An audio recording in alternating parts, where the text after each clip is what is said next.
السلام علیکم ورحمت الله وبرکاتہ. ملګرو په دې هیله چې او روغ یاست. ملګرو نن د ډېر یو جالب او خوندوره ویډیو وړاندې کوم. په دې هیله چې تر اخره ویډیو ګورئ او زما چینل سره هم لایک او سبسکرایب کړئ. که زما چینل مو نه سبسکرایب کړئ زما چینل لایک او سبسکرایب کړئ تر څو ما نوې هره ویډیو تر تاسو در ورسیږي. ملګرو ډېره یو خوندوره ویډیو ده، تر پایه یې وګورئ. ملګرو موږ څنګه کولی شو چې خپل هیر شوی د فیسبوک پاسورډ او د جیمیل پاسورډ بغیر له چینج یعنی پاسورډ چینج کړو راوباسو. ملګرو نه به پاسورډ چینج شي او نه به مو ستړي شو ډېر پسې. نو ډېر اسانه طریقه مې راوځي بغیر د ډیټا خلاصولو څخه.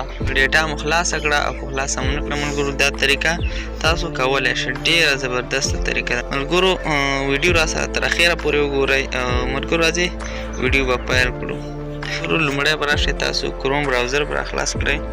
د کروم براوزر راخلاصول څخه وروسته ملګرو تاسو په درې ټکو باندې کلیک کړئ. ملګرو تاسو ګورئ ډیټا زما بنده ده، بې له ډیټا ده هم که خلاصه وي او که خلاصه وي تاسو کولی شئ دا طریقه وکاروئ. ملګرو تاسو به راشئ لومړی به دغه درې ټکي کلیک کړئ. دې څخه وروسته ملګرو تاسو ته په سیټینګ کلیک کړئ. په سیټینګ څخه وروسته ملګرو تاسو ګورئ دلته به تاسو ملګرو پاسورډ انتخاب کړئ. پاسورډ انتخاب وروسته ملګرو تاسو ګورئ چې تاسو د غونډې زما څومره ایډیانې څومره جیمیل کې د غونډې دلته راوختې. خو هر یو ایډي خلاصوئ د نمبر تاسو ته ښکاري بیل بیل.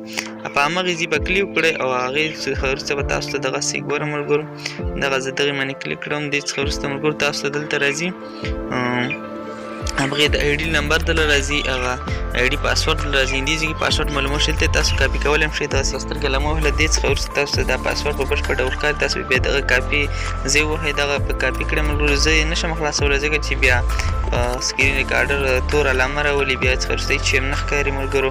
پاسورډ په دغې طریقه باندې تاسو ته میلاو شي. که ملګرو زما ویډیو مو خوښ وي نو زما چینل لایک او سبسکرایب تر څو دغسې نوې او خوندور طریقې تر تاسو در ورسیږي. ملګرو تر بلې ویډیو پورې ما ته اجازت راکړئ. السلام علیکم ورحمت الله وبرکاتہ.